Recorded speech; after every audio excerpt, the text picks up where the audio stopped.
Over the years, as the political parties in power have changed, access to benefits that have enabled people whose disabilities are not as visible have become increasingly difficult to be accepted for. The stigma of being just a benefits grounder has left not just those with illnesses but those who care for those people struggling to make ends meet.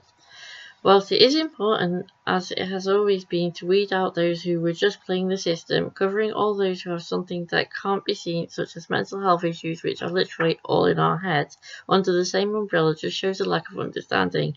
I had my disability living allowance taken away from me way back in 2016, which led to the loss of my mobility bus pass and caused me major limitations to my freedom of movement. Cut to 2025, I'm going to have to fight to claim personal independence mobility component because I've developed severe osteoarthritis which could develop in more than just my left hip and right knee. I've been battling with support to make sure I have the correct medication and other medical help for this issue, which will only have caused not only myself but those around me increased stress in our lives when we'd already had enough to have dealt with as it was. In my fitter days, there are a lot of things that I'd shown I was able to have gotten out there and fought for. The right for women to have a place to go if they were a victim of DV, for example. These days, I'd probably be considered as someone who has to fight those same battles from behind my keyboard. The idea of getting back out there for even my own personal reasons fills me with anxiety and dread, as I can no longer physically run away if I'm in danger. For example, I can no longer even feel safe in or outside of my own home.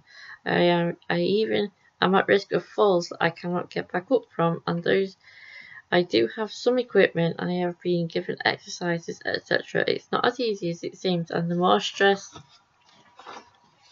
I am personally, the harder I find it to remember things, like if I've taken my medication or where I've put things. Hiring carers turned out to be a costly affair, for not very much actually useful help at all. I am sure they'd done their best, but they didn't even seem to have their own cars yet in the case of at least one person, and they thought they needed to continue to come and offer me help that they'd given me previously when that help had been because I'd not lived on the ground floor.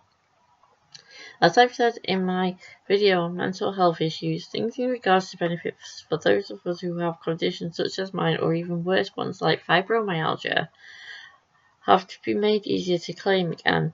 Not being saying that I'm against the government cracking down on people, but it needs to be on the right people and not just tarring us all with the brush of just gaming the system. I'd much prefer to have continued to have been able to work than labelled as something I'm not because I'm not. Understood, and I know it's the carers too who look after us and it takes a toll on them and their lives. We just need the support and not to be shoved under a rock because it's easier for the people in power to cope with. Thank you for watching this video. Liking, sharing and commenting and subscribing will do you wonders for the algorithm for this channel and any other channels I have had or will have going forward. I will see you soon in the next video. Bye for now.